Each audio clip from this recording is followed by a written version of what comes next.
မင်းလေးလိုက်လွှင့်ဖို့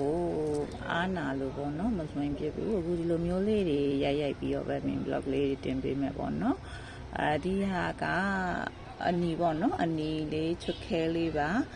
ဒီမှာရွှေမှုံလေးတွေလည်းပါတယ်အနီထဲမှာရွှေမှုံလေးတွေလည်းပါတယ်ကွဲမဲ့အရာကြီးတော့မပါဘူးပေါ့နော်ဒါလေးကိုမင်းတန်လေးနဲ့ရောင်းပေးမယ်ဒီမှာချွတ်ခဲလေးကလည်းဒီလိုမျိုးလေးပေါ့နော်အနီပါနော်လုံးဝရဲရဲလေးပါရဲရဲလေးပါဒါလေးကို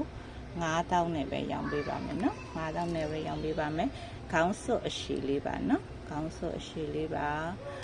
ဒါလေးကကြတော့ကာလာဆန်းလေးပါ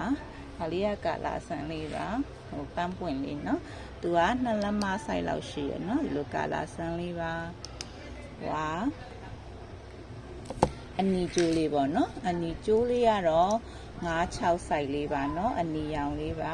အကောင်ဆိုအရှိရှည်ပါတယ်เนาะကျိုးလေးရဒါလေးကတော့3,000နဲ့2,000နဲ့ပဲယူပါเนาะဒါလေး3,000 2,000နဲ့ပဲယူပါအနီကတော့တအားကြီးတော့မရဲဘူးပေါ့เนาะဟိုသူကသူတော့ရဲနေပါလေအနီကျိုးလေးတွေပေါ့เนาะ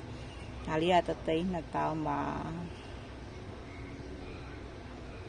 နောက်ဒီဟာလေးကလည်းအနီကျိုးလေးပဲเนาะအဲ့လိုမျိုး9-6 စိုက်လေးပါပဲ